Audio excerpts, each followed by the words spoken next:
বন্ধুরা, তোমাদের জন্য গল্প নিয়ে হাজির হলাম। গল্পটি শোনার পর আশা করি তোমাদের দাঁড়িয়ে যাবে এবং তোমরা হাতের কাজ করতে সবাই হেডফোন নিয়ে বসে যাও। যদি আমার গল্প শুনে মজা পাও তাহলে অবশ্যই আমার চ্যানেলটি সাবস্ক্রাইব করবে। তো চলো বন্ধুরা, আমরা কথা না বাড়িয়ে আসল গল্পে চলে আই। আমার নাম স্নেহা, বড়লোক পরিবারের 4 ভাইয়ের একমাত্র বোন। বাবা মা অনেকদিন আগেই এই পৃথিবী ছেড়ে চলে গেছেন, কিন্তু আমার দাদারা আমাকে বাবা মায়ের অভাব কোনোদিন বুঝতে দেয়নি। আমি এত আদর আর ভালোবাসায় বড় হয়েছি যে তারা কোনো কিছুর অভাব কোনোদিন বুঝতে দেয়নি আমাকে। আমি যা চেয়েছি তাই সাথে সাথে পেয়েছি। আমার বড় দাদা গ্রামের নামকরা মানুষ ছিলেন, আর ছোট 2 দাদা বিদেশে পড়তে গিয়েছিল, কিন্তু আমার পড়াশোনা করতে ইচ্ছে হতো না। আরেক ভাই গ্রামেই ডাক্তারি করত। আজকাল দেখি ছেলে হোক বা মেয়ে সবারই মোবাইল আছে, তাই আমি আমার দাদার কাছে একটা স্মার্টফোন চাইলাম। আমার বড় দাদা সাথে সাথে আমাকে একটা নতুন স্মার্টফোন কিনে দিলেন। এটা পেয়ে আমি অনেক খুশি। আমি অনেক সুন্দরী, তাই নিজের ছবি তুলে ফেসবুকে পোস্ট করতাম, আর অনেক লোকে আমার ছবিতে লাইক এবং কমেন্ট করত। লোকজন আমাকে অনেক পছন্দ করতে শুরু করেছে। একদিন আমি সোশ্যাল মিডিয়ায় অভিষেক নামে একটি ছেলের সাথে কথা বলি। সে অনেক বুদ্ধিমান। ও আমাকে বুঝিয়েছিল যে ছবি ফেসবুকে আপলোড করা ঠিক না। তারপরে সোশ্যাল মিডিয়া থেকে আমার সব ছবি ডিলিট করে দিয়েছি। আস্তে আস্তে অভিষেকের সাথে আমার বন্ধুত্ব বাড়তে থাকে, এবং আমাদের বন্ধুত্ব কখন ভালোবাসায় পরিণত হয় বুঝতেই পারিনি। তার সাথে প্রতিদিন ফোনে কথা বলতাম আর ঘণ্টার পর ঘণ্টা গল্প করতাম। আমি গ্রামের মেয়ে আর অভিষেক শহরের ছেলে। আমরা দুজনেই একে অপরের ভালোবাসায় পড়েছি।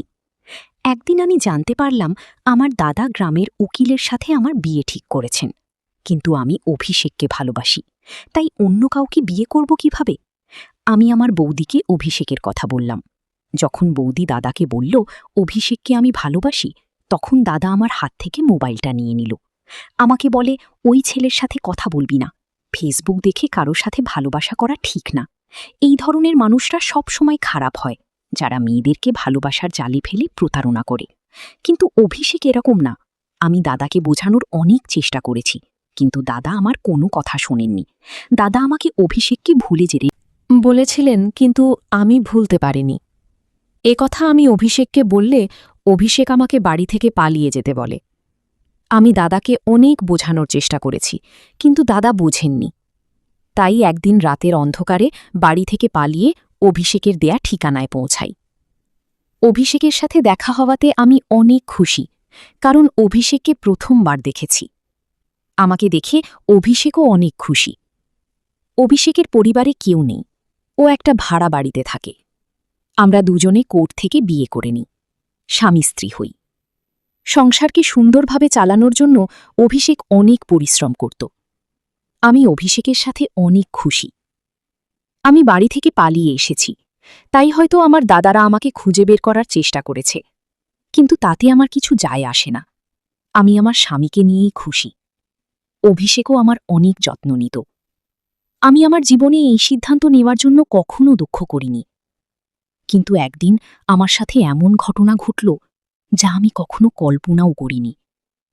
একদিন আমি ফোন পেলাম, আমার স্বামীর অ্যাক্সিডেন্ট হয়েছে। আমার পায়ের নিচ থেকে মাটি সরে গেল। দৌড়াতে দৌড়াতে হাসপাতালে গিয়ে দেখি আমার স্বামী জীবনের শেষ পর্যায়ে এসে পড়েছে। মানে আমার সারা জীবন নষ্ট হয়ে গেছে, যার জন্য আমি গ্রাম থেকে শহরে এসেছি। আজ সে আমাকে একা রেখে চলে গেছে। কাঁদতে কাঁদতে আমি জ্ঞান হারিয়ে ফেলেছি। সেই অবস্থাতেই স্বামীর শেষকৃত্য করেছি, কারণ এই শহরে আমার স্বামীর নিজের কেউ নেই, আর আমারও স্বামী ছাড়া কেউ নেই। কিন্তু সেও আমাকে ছেড়ে চলে গিয়েছে। এখন আমি সম্পূর্ণ একা। আমি কখনো ভাবিনি আমার সাথে এমন হতে পারে। আমি তেমন একটা শিক্ষিত না, এবং আমার যা কিছু আইডি ছিল সব দাদাদের বাড়িতে, আর আইডি না থাকায় আমি কোনো কাজও পাচ্ছি না। বিয়ের মাত্র 2 মাস পরে অভিষেক এই পৃথিবী থেকে চলে যাওয়ার পরে আমি দাদাদের সাথে যোগাযোগ করার চেষ্টা করলে তারা আমাকে অস্বীকার করে। বলে তুই আমাদের জন্য মরে গেছিস, তুই আর এই বাড়িতে পা দিবি না। আমরা সারা গ্রামে বলে দিয়েছি তুই এই পৃথিবী ছেড়ে চলে গেছিস, আর একটা মৃত মানুষকে এনে গ্রামের সবাইকে দেখিয়েছি। আমি জানতাম যে দাদাদের কাছ থেকে আমি এরকমই উত্তরই পাব, কিন্তু আমি এখন কিভাবে বাঁচব? আমার মাথায় তো সমস্যার পাহাড় নেমে এসেছে। অভিষেক এই পৃথিবী থেকে চলে গেছে 1 মাস হয়ে গেছে। কয়েকদিন আশেপাশের লোকজন আমাকে সাহায্য করে। কিন্তু কতদিন এভাবে কেউ সাহায্য করতে পারে?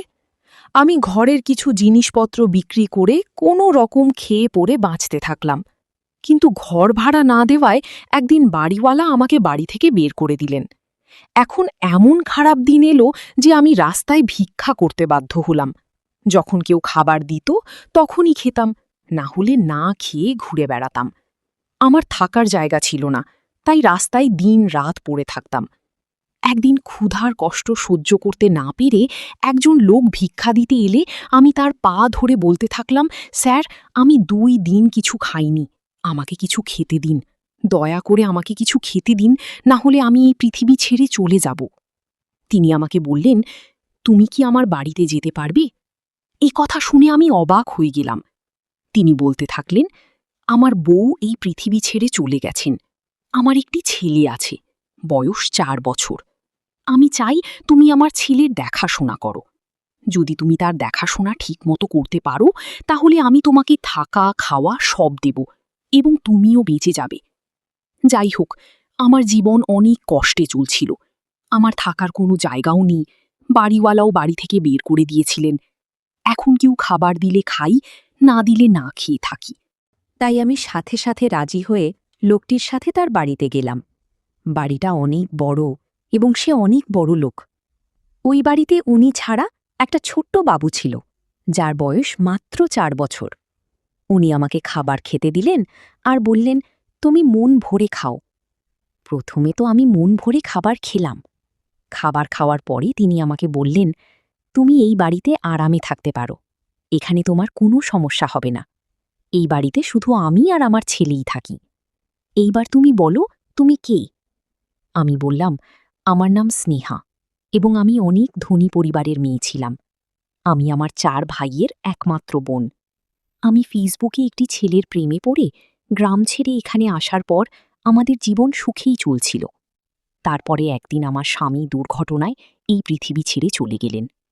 আমার উপরে আকাশ ভেঙে পড়ে এবং আমাকে রাস্তার ধারে ভিক্ষা করতে বাধ্য হতে হয়। 2 দিন কিছুই খেতে পাইনি আমি, তাই আপনার পায়ে পড়ে মিনতি করেছিলাম। আপনি আমাকে সাহায্য না করলে আমি না খেয়েই শেষ হয়ে যেতাম। লোকটি তখন বললেন, তুমি আমার বোনের মতো, তুমি এখানে থাকতে পারো, কিন্তু বিনিময়ে তোমাকে আমার ছেলের দেখাশোনা করতে হবে। আমার বউ এই পৃথিবী ছেড়ে চলে গেছে, তাই আমি ছেলের যত্ন নিতে পারছি না। আমার একটা কাজের মেয়ে দরকার যে তাকে মায়ের মতো মানুষ করতে পারে। তিনি আমাকে তার ছেলের সাথে পরিচয় করিয়ে দিয়ে বললেন, এটা আমার ছেলে এবং এর নাম আকাশ। এর জন্মের পরপরই এর মা পৃথিবী ছেড়ে চলে গেছে। আমি কোলে নিয়ে তাকে আদর করতে থাকলাম। আমি ভাবতে থাকলাম, আজ যদি আমার ছেলে থাকত তাহলে সেও এর মতো হতো। আমিও বিয়ের 1 মাস পরে মা হতে চলেছিলাম, কিন্তু আমার একটা সমস্যা হয়, তাই আমি মা হতে পারিনি। আমি আপনাকে কথা দিচ্ছি যে আমি একে নিজের ছেলের মতো মানুষ করব। আমি আকাশের যত্ন করে অনেক আনন্দ পেতাম। আমার একমাত্র দায়িত্ব ছিল আকাশের যত্ন নেওয়া, তাকে সময় মতো খাওয়ানো, সময় মতো ঘুম পাড়ানো, তার পোশাকগুলো পরিবর্তন করা ইত্যাদি। বাকি সব কাজ করার জন্য অন্য লোক ছিল। একদিন সকালে ঘুম থেকে উঠে দেখি আকাশ বিছানায় নেই। আমি উঠে বাইরে এসে মালিককে জিজ্ঞাসা করলাম, আকাশ কোথায়? সে তার বিছানায় নেই কেন? বাড়ির মালিক বললেন, সন্ধ্যার মধ্যেই ও বাড়ি ফিরে আসবে। আমি তাকে জিজ্ঞাসা করলাম, আকাশ কোথায় গেছে আর সন্ধ্যাবেলা কোথা থেকে ফিরবে? কিন্তু তিনি আমার কথার কোনো উত্তর দিলেন না। তিনি বাড়ির মালিক, তাই আমি তাকে খুব বেশি কথা বলতে পারিনি, কারণ সে যদি আমাকে বাড়ি থেকে বের করে দেন তাহলে আমি কোথায় যাব? প্রতিদিন সন্ধ্যায় আকাশ বাড়িতে আসত। রাতে ঘুমানোর পর সকালে ঘুম থেকে উঠলে দেখি আকাশ তার বিছানায় নেই, কিন্তু সন্ধ্যায় সে ফিরে আসত। যখনই আমি মালিককে আকাশের কথা জিজ্ঞেস করতাম তিনি কোনো উত্তর দিতেন না এবং বলতেন, তুমি এসব বিষয় থেকে দূরে থাকো।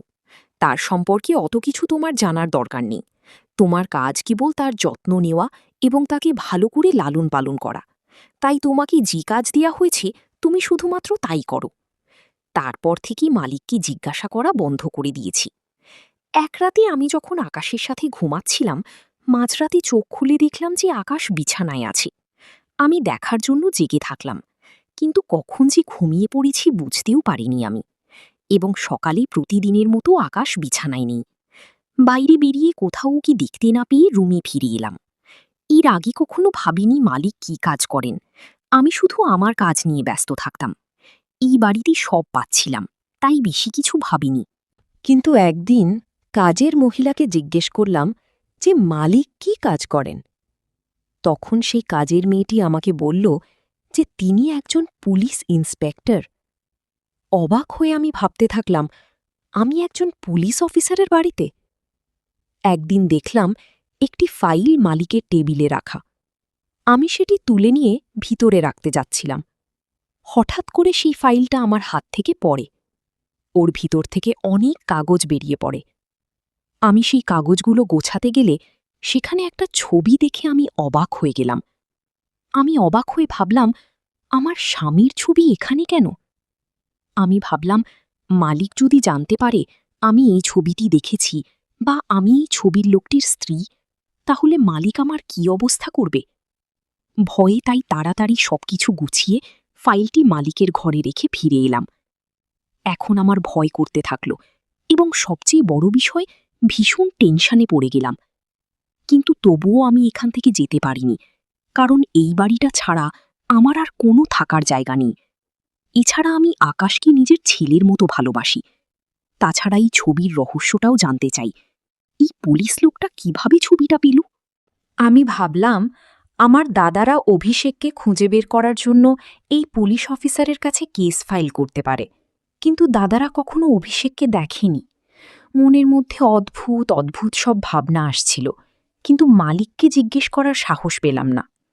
4 মাস হয়ে গেল আমি এখানে আছি। বাবুটি আমাকে মা বলে ডাকতে শুরু করেছে, কিন্তু এতে মালিকের কোনো আপত্তি নেই। তারপর মালিক আমাকে একটা মোবাইল দিয়ে বলল, তোমার সাথে কথা বলার দরকার হতে পারে, তাই এটা রাখো। একদিন আমার মোবাইলে একটা ফোন আসে। আমি কাজে ব্যস্ত ছিলাম, তাই কল ধরতে পারিনি। পরে মোবাইলের দিকে তাকাতেই একটা অচেনা নাম্বার ভেসে উঠল। আমি খুব একটা পাত্তা দিলাম না। কিছুক্ষণ পরে সেই নাম্বার থেকে একটা মেসেজ এলো। তাতে লেখা ছিল, স্নেহা, তুমি কেমন আছো? অনেক অবাক হলাম। ভাবলাম হয়তো এখানকার কোনো কাজের মেয়ে আমার সাথে মজা করছে, তাই আমি ওই মেসেজের রিপ্লাই দিইনি। এরপর প্রতি রাতে এই নাম্বার থেকে মেসেজ আসতে থাকে। মেসেজে নানা রকমের কথা, আমার পুরানো জীবন এবং মাঝে মাঝে আমার দাদাদের সম্পর্কে বিভিন্ন কথা। আমার স্বামী একমাত্র ব্যক্তি ছিলেন যিনি আমার সম্পর্কে এইসব কথা জানতেন। আমার সাথে যা ঘটছে তাতে আমি ভয় পেয়ে গেলাম। জানি না কি সে, আর কেন সে আমাকে বিরক্ত করছে।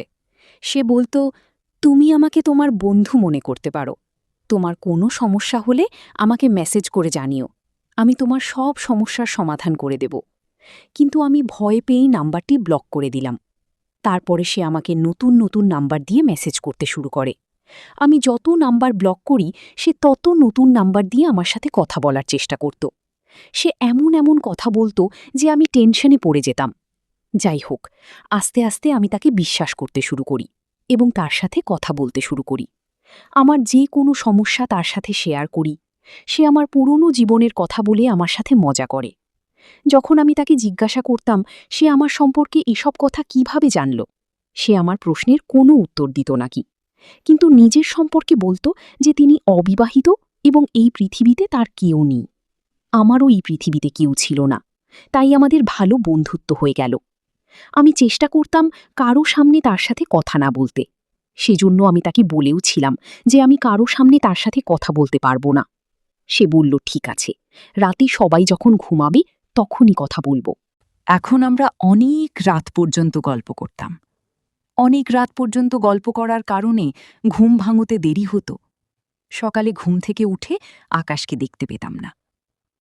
আমি তার সাথে এ বাড়ির বিষয়ে কোনো কথা বলতাম না, কারণ আমি এই বাড়ির নুন খাচ্ছিলাম।